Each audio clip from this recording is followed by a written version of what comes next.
Hello lovelies, thank you so much for joining me for today's video. Now, in case you don't know me, my name is Michelle and this is my partner Anita. I normally post videos about my creative process and creative motivation, but today we're going to detour into something a little bit different. Just a wee bit. Just a wee bit. We're going to talk about perimenopause. Ooh. It's going to be interesting because it's different for everybody, and so we're both here to have a bit of a chat about our experiences since we are at that wonderful, amazing age of over 40, and hopefully be able to inspire and hopefully be able to encourage you all to embrace it. Yes, and when I was looking on YouTube, I really couldn't find much about perimenopause, mainly just doctors talking about it. Yeah. And I only found one channel that was quite interesting that talked about it in a more sort of light-hearted kind of way. But apart from that, there really wasn't much around. No. I think it's a bit of a taboo subject, possibly. Not really a fashionable subject either, I don't think. It's a little embarrassing. Yeah, so we're going to do our best to share our experiences and what it's meant for us. As I said, it's pretty much different for everybody, and hopefully, as I said, you'll be inspired by that to embrace the peri. Exactly, embrace the peri, I like that. So to get started, I'm just going to say that I'm 46 years old right now, and I'm 43. But when did yours start? Yours started earlier than mine. Mine did start earlier, so it was about probably about 2 years ago, I'd say. Did you want to describe what perimenopause is first? So perimenopause, for those who maybe aren't quite there yet or are maybe not ever going to experience perimenopause or the menopause as they call it. Yeah. Perimenopause is that period of time before menopause actually becomes effective. So menopause is when your periods or your menstrual cycle effectively stops.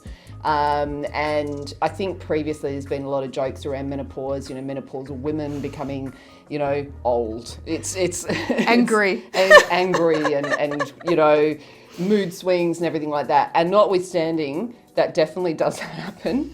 But perimenopause is that period of time before that menopause actually kicks in. It can last, from my understanding, I think both of us have had conversations with our doctors. It can be a couple of months to a couple of years. Or longer. Or even longer. And the severity, it really depends on the individual. And some people sail through it with absolutely no symptoms whatsoever. So they can just go like, yeah, oh wow, it's all stopped. Fantastic. So, and for some people it is just a constant struggle, maybe every day or every cycle. That's right. And the other reason I wanted to talk about it here on this channel was because it does affect my art, because I am actually doing a series about perimenopause. When I had a few symptoms, I went to my doctor and she asked me to go through the barrage of tests, the mammogram, the pelvic scan, blood tests. And of course, while I was there, I asked them for copies of everything so I could use them in my artwork. And I will be doing that. So you will see that in future studio vlogs. But yeah, everything was fine. And it was basically just perimenopause. But it's good to go to your doctor if you are having symptoms around this age, just to make sure that it isn't anything more serious than perimenopause, just to get everything out of the way first. Absolutely. Yes. Yeah. You still need to get a mammogram, don't you? Yes, still need to get a mammogram. Interestingly enough, in Australia, mammograms are free over the age of 50, but there is a push to actually make them free from about 40 onwards. That's right. So, yeah. But it's different for everybody, and like Michelle said, ensure you do consult your GP or your doctor just to make sure that everything is in order. We're not doctors. Self-diagnose. We are certainly not going to diagnose you, that's for sure. We're not, but today, this is only a very short video. We're just going to give you some things that we've been doing just to lessen the symptoms in a natural way. So this might help you if you're just having a few symptoms. But what I would say first is there's so many symptoms of perimenopause. There are just hundreds of symptoms. So basically whatever symptoms you're having is what you need to concentrate on for your particular, like if you're going to take natural therapies, it's good to check out your symptoms first and see what you need. So firstly, we've been taking magnesium, which seems to be very common for most people going through perimenopause.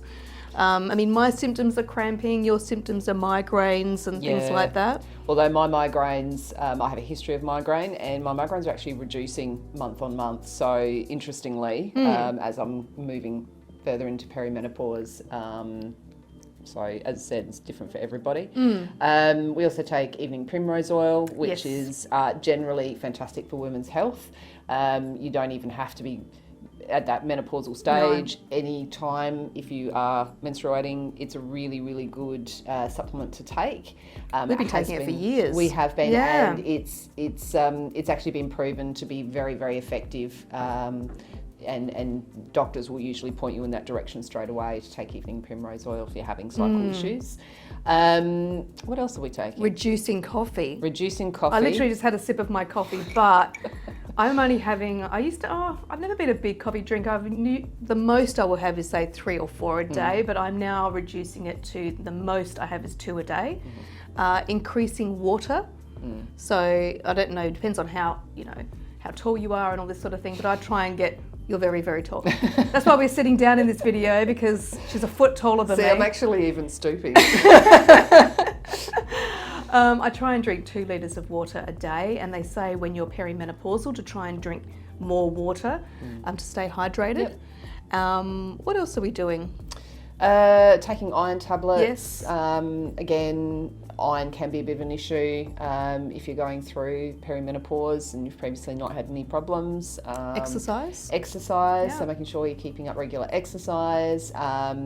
And also, one of the things that has been a big thing for me is a check-in with your mental health, because it is a time of your life where, yes, there's a lot of physical things changing. There's also a lot of things changing around your mental health, physiological health, because you are getting to that over 40 stage. A lot of people think, oh God, we hear it all the time amongst some of our younger friends, where they go, oh, I'm not far away from 30, even. 25, they complain at. Or, oh God, 40. And a lot of people, it's a self-fulfilling prophecy. You hit 40 and it's all downhill from there. And look, to be honest, I'm loving being in my 40s.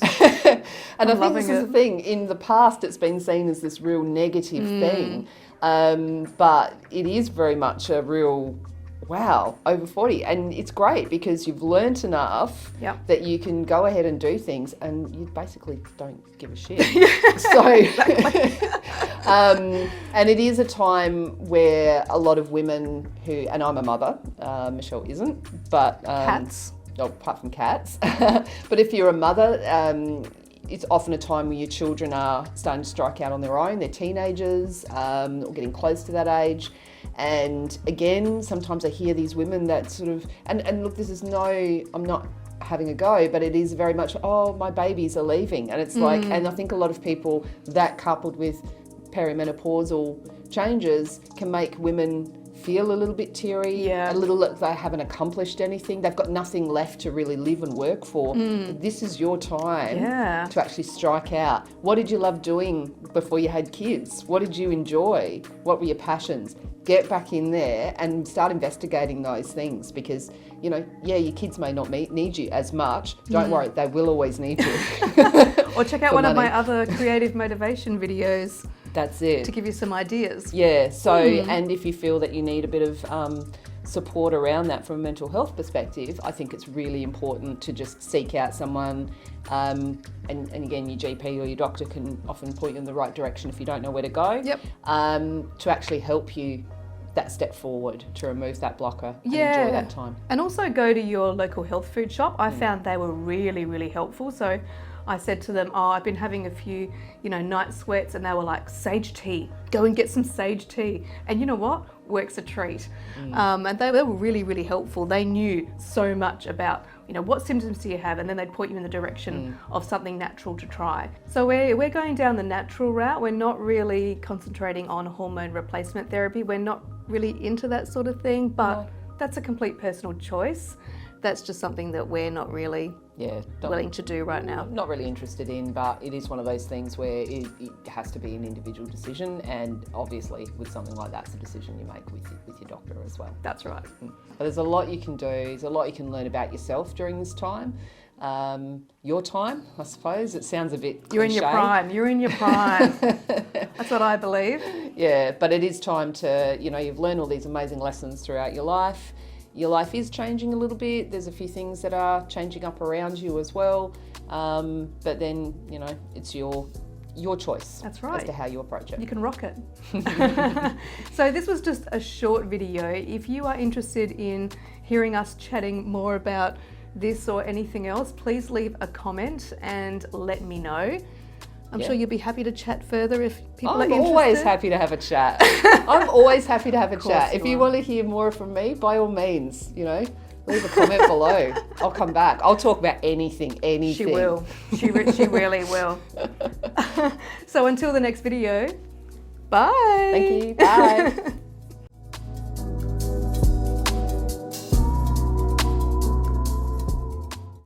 Okay, can I go? Yeah, you can go now. Thank you. I'll do some editing. I'm really stuck. Are you stuck on the weaving bit?